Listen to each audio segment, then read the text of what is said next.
Just some debt collector, Jess answered in a hushed voice. A debt collector. That is what I had been reduced to. I barely held my anger together. What are you doing right now? I asked through gritted teeth. I am working out. Jess said it like it was the most natural thing in the world. Jake is helping me stretch. He is so much better at this than you. Not like you who just lies there like a dead fish. Then Linda snickered in the background. Jake with those muscles is seriously something. Not like your scrawny self, you better actually train in there. Do not embarrass us when you get out, hang up, Jess. Suddenly from the other end came the sound of heavy breathing and Jess letting out a sharp gasp. It sounded like the phone had gotten bumped onto speaker mode and Jake's voice came through crystal clear. It would be great if he could spend the rest of his life eating dirt in there.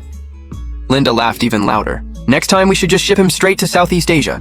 Babe, the baby you are carrying is worth its weight in gold. Be gentle with the movements, Mom. Jess scolded him. When he gets out, just wait, we will tell him. The baby is his and let him be a sucker dad for life, supporting all three of us. Oh, I love it. That is a perfect plan.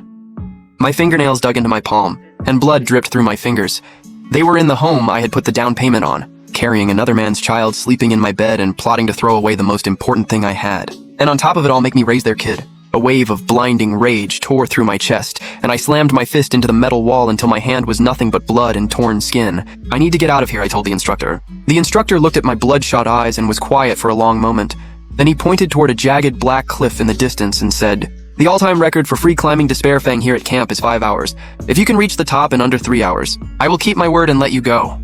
I looked back at that cliff, and something ignited behind my eyes. 1 day later, covered in wounds, I was standing at the front gate of the camp. I had conquered Despair Fang in just 2 hours.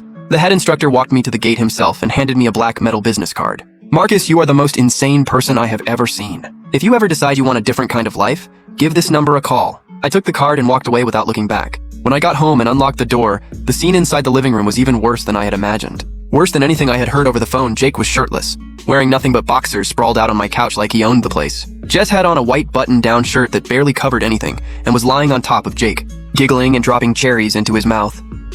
And my mother-in-law. Linda was right at home too, sitting next to them cracking sunflower seeds with a big grin on her face. Our Jake is something else. One shot and he delivered. Unlike that useless one who was around for years and never managed. They all snapped their heads toward the door when they heard it open. And when they realized it was me, their expressions went from stunned to disgusted and furious. "You, what are you doing back here?" Jess shrieked and jumped off the couch, frantically tugging her shirt down. "Who told you to come back early?" Linda pointed and laid into me, "You jinx. You want to scare the baby out of Jess?" Jake slowly sat up, making a point of dabbing the cherry juice from the corner of his mouth. Then he looked me up and down. "Mark is pretty bold of you. Running away from camp looks like we have not taught you enough of a lesson yet." My laugh came out raspy and dark. I came back to my own home. "Since when do I need permission from 3 dogs? You're home." Linda put both hands on her hips and sneered. "This property was transferred to my daughter's name a long time ago. It has nothing to do with a broke nobody like you. You freeloaded off our family for 5 years. And now you want to claim the apartment? Get real." Jess composed herself and stood up straight. "Marcus, perfect timing saves me the trouble of hunting you down. We are done. This apartment you voluntarily signed over to me, with a written agreement to prove it. Now collect your garbage, and get out of my apartment." She said it with such finality, like the 5 years I gave her were nothing but a bad joke. Jake stood up, walked right up to me and said, "Get it through your head. After today, Jess and this home belong to me. Now get lost."